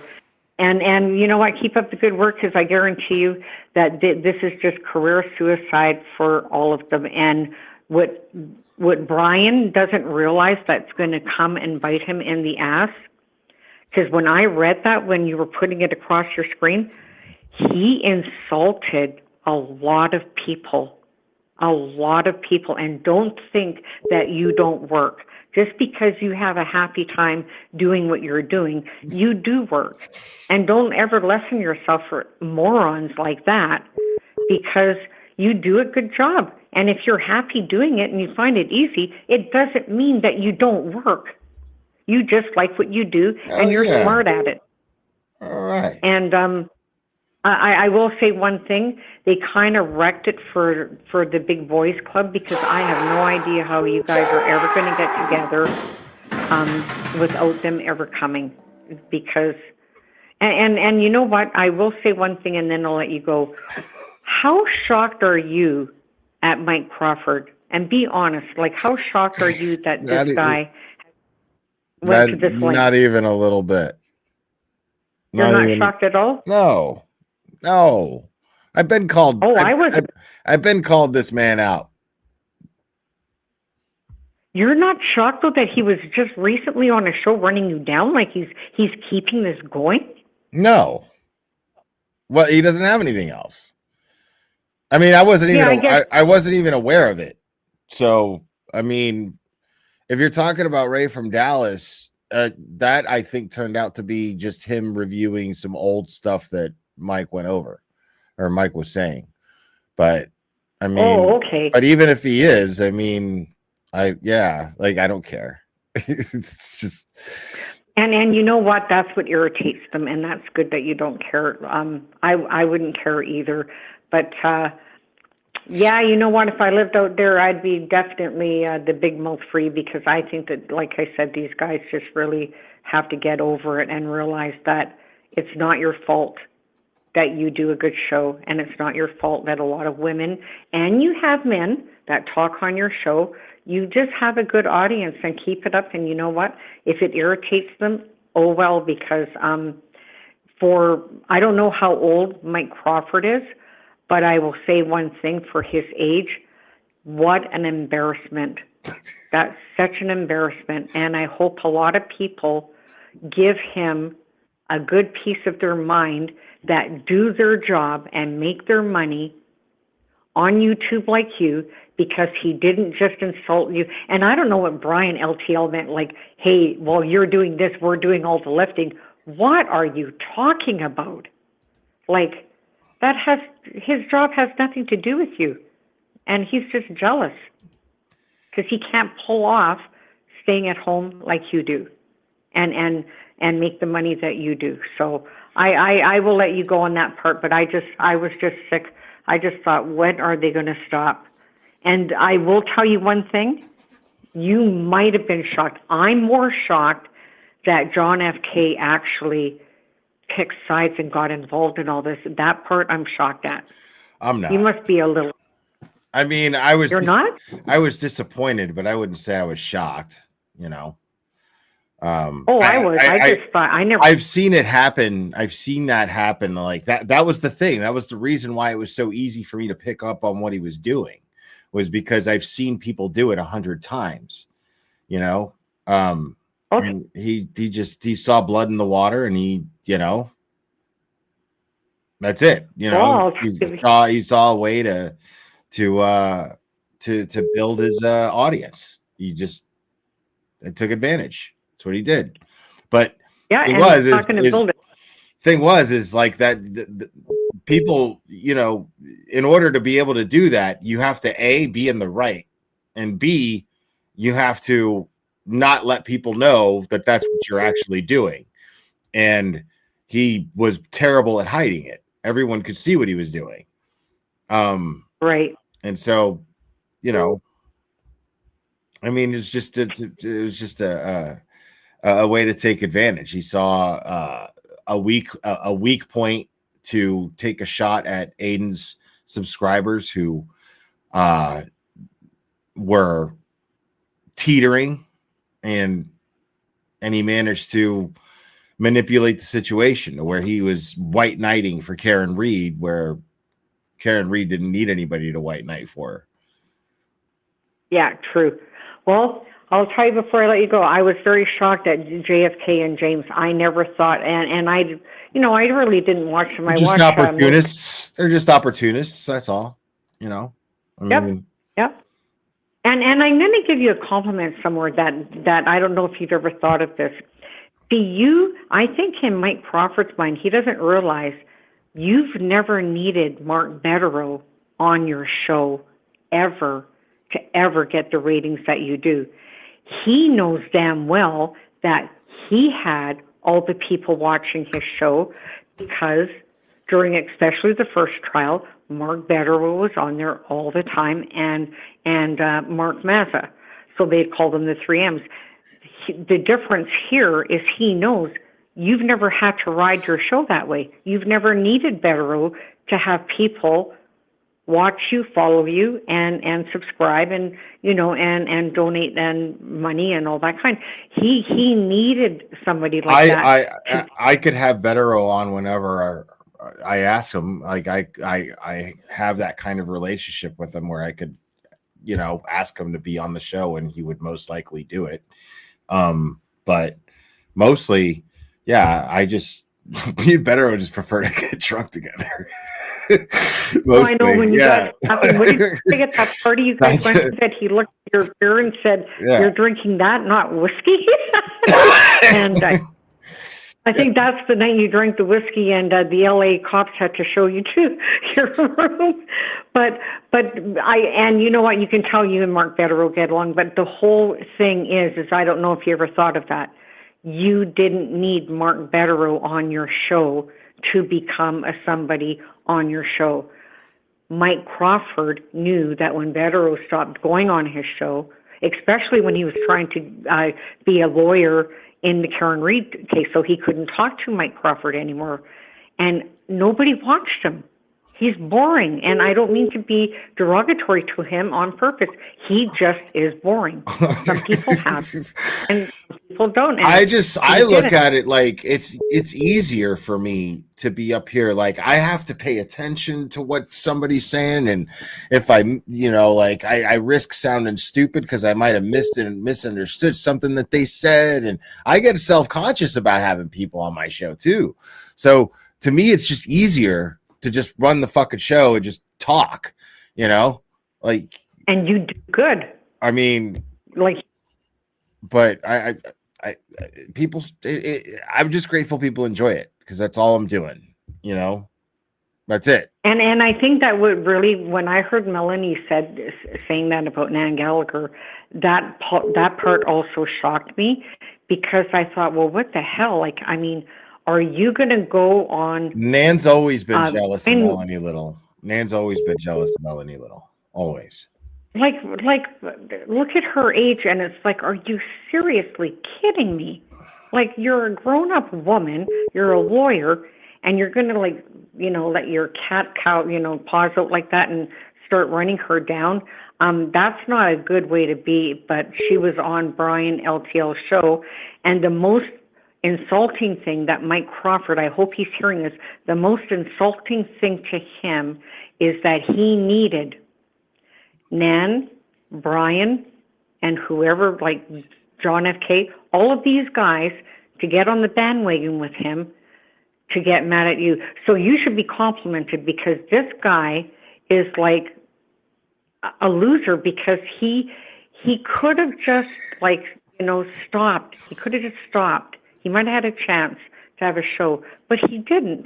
And I, to this day, do not know. If he would have been humble about the FOIAs, people would have given him way more credit than he even really deserved for it. If he would have been humble about it, he would have gotten love from everybody. I was giving him love, even still. And then he got all stupid about it and then acted like he fucking discovered fire. Dude, what are you talking about? No. And then Grant just fucking shit all over his whole master plan just today. Just boom, dropped the bomb on. And he's going to keep getting it. And I don't want to even see. Oh, like I said, Brian, he really commit career suicide because this isn't just about you. What he said about you, he said about every other person that does what you do. But the thing is nobody gives a shit. You know what I'm saying? It's like, it doesn't matter. Like, I get what you're saying. You're saying that he insulted all of us who actually do well here. I get that. But the thing is none of us give a shit because of who it's coming from. You see what I'm saying? Like, that's like, we already know we're winning. You know what I'm saying? Like, if I get to do this and people are watching me, it's because people enjoy watching me. If people are not watching you, it's because they don't enjoy watching you. It's that simple. Well, that's what it boils down to. So you can't. Yeah, and like, I will when- tell you something, when- how you when- do help when some people. When someone who can't get that is criticizing those who can, Yep. those of us Yep. who can look at that and go, okay, man. Yep. What else are we supposed to do? We're gonna go, okay, dude. Right on. But you're right, and you know what? I just want to take 1 second to tell you how you've helped me, because I know some of the ladies that phone you, they say to you, you know, that you really do help us. You know what? After my husband died at the beginning of COVID in 2020, I really was a lost person. I always help people. This was the time where I didn't know what to do, because I'm always the strong one, and I've been doing that for years with people that have problems. So, you know, when I started watching Karen Read, I didn't know much about it. I seen you a couple times, and I thought, okay. And you know what? I'll tell you something. This is God as my witness, that you started getting me to laugh, and I started to feel different, because I didn't know how, even 5 years after my husband died, how do I get out of this?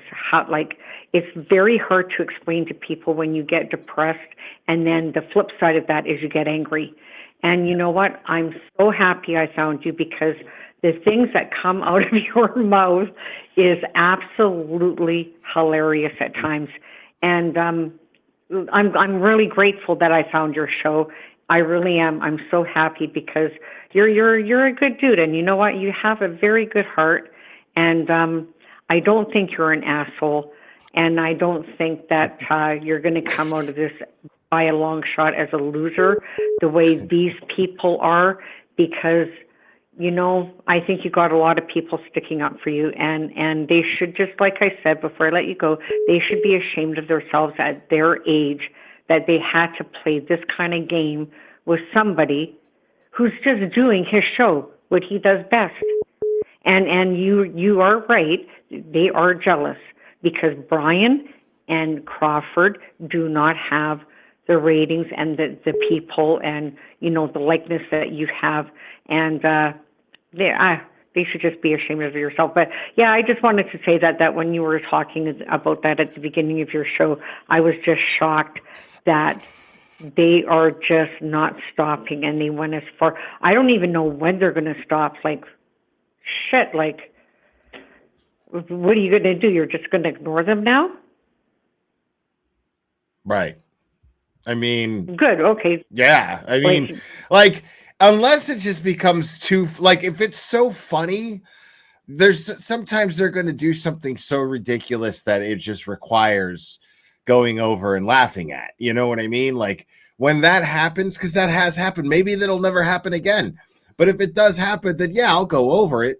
But it's not because, like, I'm never going to go over something because they're talking about me. Like, I don't care that people talk about me. But if they talk about me in a manner in which they're melting down and it's just fucking hilarious, then yeah, of course I'm going to go over it, because it's fucking hilarious. You know, like, we're going to laugh at it. But well, that Mike Crawford thing that you made where you play the music with it and it's like his little puppet look, holy crap, I almost fell off my couch laughing. Cherry and I think BLT Media Parody made that, I think. Yeah, that is yeah. It's hilarious. It's funny as fuck. Like, I mean, there's nothing. What else are you supposed to do? Like, you can't get mad at someone like Crawford, you know, doing, you know, the way that he's doing right now, and then acting like he's coming out on top, and then watching a fundraiser being thrown and used. Because the thing is like the truth just has a way of just making its way visible. You know, the truth just has a way of doing that. Yeah, I got to do it. I got to do it because. So with her phone, I watched you the other day, and she told you that he was on another show. Well, you were on your show, I guess, running you down, and she said the person where he was on the show with was actually sticking up for you. Do you know the guy that like the show he was on? You know the person that he was on the show with? No. Well, that's good. Now, I just want to ask you one more thing that has nothing to do with this. So what is the latest on that Joe Flipperhead? Did they apprehend him? Did the cops get him? Oh, I don't even know. I have no okay. idea what happened. with Okay. Well, yeah, I was for Olivia anyway, because that I just thought if they couldn't get him, if they did get him already. But yeah, you know what? Keep playing all those things like what you just played, and yeah, I'm glad that you don't give a shit about what they're saying about you, and I think that bugs them more. It kind of nicks it in the bud when you sit there and you show Crawford that, you know what, none of you guys bug me. In fact, I find it funny. You know what? That really takes the power out of their game, because you nick it right in the bud right there by like, I don't give a shit, and you do your show. That's right. And so, okay, well, you know what? I hope you're okay with your storm coming, or whatever that person was saying, that you were getting a bad storm. But anyway, I will give you a good piece of advice. I don't know if you would ever have the balls to do this, but if he ever gets too derogatory, I mean, if he really starts getting out of hand, I would hope that you would get a lawyer somehow and maybe put it right to where he should get it, because, you know, defamation isn't good. And if he really goes on about it. The only thing is just like the not so veiled threats have inspired crazy people on the internet to make just flat out threats. And like they show up in chats and they're doing it, and you know, that's what makes me nervous. I don't think JFK is actually going to do anything, you know. I don't think James Jackson is actually going to do anything. It's the fact that what they're doing is they have retarded followers who think that they're living up to some bullshit image of being tough guys, and then they want to impress them. Those are the people that worry me, are the unhinged internet people. You know what I mean? Yeah, you're right. So that's the issue with that. That's why that's become so serious, is the doxing and the, you know, there's no reason for that. I don't do that, you know, like that's what I do is you make an ass of yourself on the internet and I will talk about it, make fun of it. In fact, if you do something great and awesome on the internet, I will fucking praise it, and I'll go over it and praise it. I make observations. I talk about things. We go over things. We explore things. We speculate on things. This is a channel of all varieties. And you know, what I don't do is attack people's personal lives. And go after their you know, private lives and where they find peace, and I don't do that. No, that's good. And I will tell you one more thing where Crawford bit himself in the ass. I watch Nurse Kim every Sunday when she has Mark Vetero on. You know, when he went after Aiden the way he did, there's no way Mark Vetero can go on his show being Aiden's lawyer. So Mike Crawford did not realize that he actually bit himself right in the butt by doing that, because how can Crawford or Vetero go on Crawford's show after he attacked his client the way he did? It wouldn't serve Aiden good by a long shot. Right. So he also really, he didn't think of that part, and he screwed himself right in the butt. Now Vetero can't go on his show. So his show basically is down the toilet, and he's taking it out on you, and you had nothing to do with it at all. I have never heard you, even during this, you're such a man. You've never sat on your show just to say, you know, today I want to call Mike Crawford a real idiot, a real asshole, you know, somebody that doesn't have a brain. You didn't do that. I mean, eventually I did, but yeah, you know, like I did. To say that I never did is not true. I did, but no. What I mean is, you're not doing it consistently. You just went on.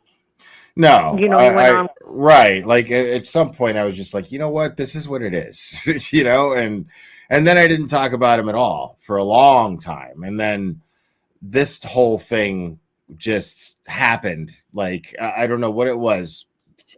JFK started talking about what he was talking about, and then all these people decided to chime in. And they, everybody who were like, oh, somebody's got something on Turtle Boy, and then everybody who had the opportunity to show their true colors showed them. And again, all it ended up doing was they overestimated the seriousness of something, and they overestimated the involvement of what the community's involvement should have been in a certain situation, and all of these people just shot their load too quick and started cashing it all in on this one thing, and showed their true colors, and it's showing, and not only that, you and Aiden together are a powerhouse. So a lot of people also didn't realize is the fact is you and Aiden are good friends. It really shows that you two actually together are a powerhouse. Both of you together have a lot in common, and I think that it would be. The thing is we both have a passion for the truth, and we both have a passion for a lack of patience for bullshit. So those are pretty fundamental things, but at the same time, the whole thing with Crawford is just like, and everyone else, the way that I saw that was a blessing. Okay, now all my trash is in a nice, visible, neat little pile. Like they all gravitated towards this one thing. It was just like this one thing that's going to draw out the cockroaches, and that was this bullshit of a recording thing between Karen and Aiden, and that brought out all the cockroaches over to and so. Oh wow, you're right. That's exactly what happened. And so now I get to see all my fucking all the trash in one nice, neat little pile where it belongs. And that's how everyone sees it now. And honestly, like my daughter, she's 40 years old, so I was telling her about you when I was over there. So I told her that a couple of times. I phoned your show, and she said, where? And I said, oh, Tennessee. And she goes, what does he look like?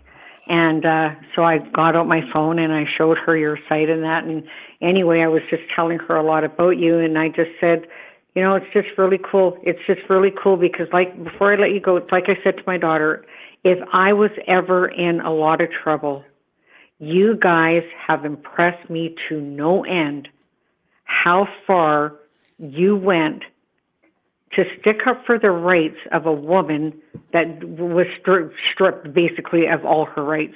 But you guys didn't stop. Oh, well, you know what? 6 months went by. Nothing's going to happen. You guys just kept going and going and going. And to me, that is the most remarkable point out of all of this with you and Aiden, because nobody else between you, Aiden, and Melanie Little, there's no one else out there that people are listening to anymore. That's not true. No, there's a good few out there, man, that like Rat House has been doing real good lately. Okay. Mazza is always fantastic. Yeah, I like Mazza. Yeah, you're right. Nurse Kim, Jimmy. I mean, there's Nurse. Yeah, there's a lot of us out there still that from the OGs, man. The OGs are still doing it. I think maybe you guys look more out there because of maybe the flapping gums of these guys trying to do that. But you guys still, like I said, you know what? For me, I watch you. I watch Aiden a bit tonight. You guys really just keep complimenting yourselves, because I will say one more thing before I let you go. My mom used to always say that, when times get really tough, you know who your friends are, and you know that, right? Mm-hmm. And so when everything started happening, everybody seen the true colors of Mike Crawford, and the people that were standing the most honest were you guys. So what he showed people is what he was all the time. He just needed something to tear him down enough to show it. And I just think so good for you guys. He didn't do nothing for Karen Reed. It was all for himself. Oh, It was it was totally for himself. Like all the self-serving people now can be seen as self-serving people, dude. You know, like, and it's just so funny. Like we all make money doing this. The difference is like, why? Like what are you actually showing people is your priority? You know? Yep. And the thing is, man, when you're really genuine, dude, like everything else is abundant. It comes in abundance, dude. Everything else you need, you know, like if you're just simply grateful for just having, you know, a good, loyal little following, dude, like it's going to grow, you know, it's. And, you know, you had a good point earlier that if he would have been more honest and he would have had more humility and he would have just like, you know, just came out and stayed like that, Mike Crawford, he probably would have, like you said, we would feel bad for him. A lot of people might have been different towards him, but the way he went around it is, I know you have a son. These are the things that we teach our kids that we don't want them to be like when they become an adult. Right. And, right. Like, yeah, you know what I mean? Like, and you and Aiden, like, look how many people have pounded that guy with words. And Aiden still is Aiden. None of them brought him down. Like, dude, the shit that I see on Twitter about Aiden is so crazy. Like, it is so crazy. Like, no one gets to complain about people talking about them on the internet. Nobody. Yeah. You know, like the shit that this guy gets, like I start to get like, oh my god, look at this shit that these people are posting about me, you know, for like a second, and then I'll like keep scrolling, and then I'll see like 10 things that are just fucking all this effort to just trash Aiden, and I'm just like, oh my god, dude, like like none of us have it nearly as bad as he has it. And yet he stays the same. He stays the same. Right. He just doesn't. You know, he'll still say you're a horrible mom when he was running down Mike Proctor and saying how fat he was when he was younger, but he stays the same. He just doesn't change. He'll still call you a cunt. He'll still say you're an asshole. He'll, you know, they didn't take him down a bit. He never changed. He just stayed steady as he always talks, but you've done the same. So you know what? I'm going to let it go on that note because both of you have really shown these other assholes that continue to try to tear you down. And I really liked how you stuck up for yourself, by the way, at the beginning of your show when you made it quite clear that Brian LTL is just jealous of you because you know what? It is plain and simple. That's it. That's it. He is. He's very jealous of you. And to put you in a situation next to him, because I work full time all day, and you know, we're doing the heavy lifting for you, get over yourself, dude. Like, honestly, it is not your fault that he is not a good looking man. It is not your fault that you do good and keep doing good, because I'm glad you said that, and I'm glad that they heard it because they probably do watch your show. And Mike Crawford definitely watches it. That's why he keeps his anger. And, you know, you never did nothing to Brian LTL. I've never heard you say anything. I never did, man. I never did until he started with his shit, dude. Like I'm so sad for you that way because it's like what the hell are you people doing? Like, but you know what? Again, all the female and male viewers, and I'm not going to bore you anymore. I'm going to let you go. All of us that watch you, we want to stick up for you. We want to phone and say these things to you so these people know, you know what? You're just a bunch of empty-headed assholes. And my favorite saying is still this: I would blow in your ear and you would thank me for the refill because you were stupid and nothing is in there. Anyway, you know what? You keep warm, and I'll talk to you down the line. And take care of yourself, and you know, don't let these guys bug you at all. All right, Brenda. Thanks so much. Take care. Good night. Bye-bye. All right, folks. That's it for that. Know thy enemy. Thank you so much. Appreciate it. People, that's going to be it for me, man. The little 2-hour post Turtle Boy Live. Appreciate everybody hanging out for a little while. It's a late night, you know. Great callers.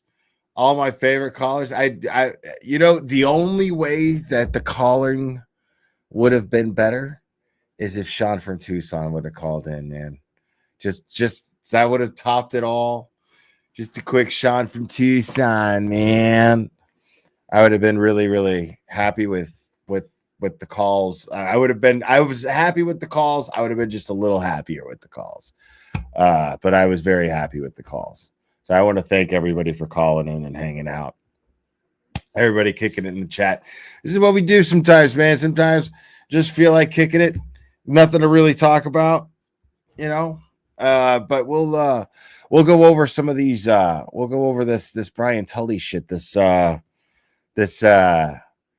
internal affairs shit. That shit is interesting, my friends. But guys, remember, I love you very much, and it does only take a second to stay safe, and we will do this again very soon, my friends.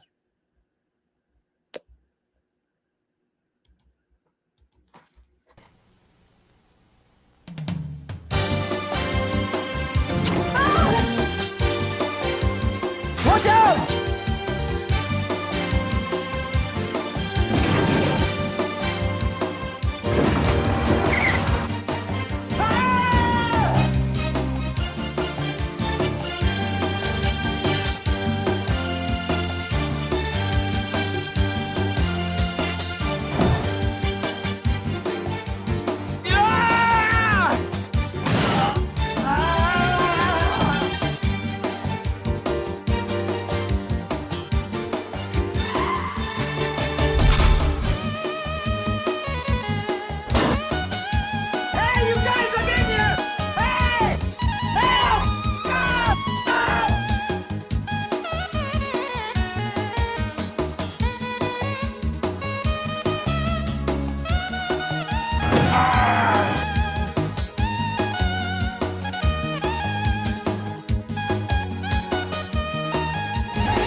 Today, being retarded means leading a full life.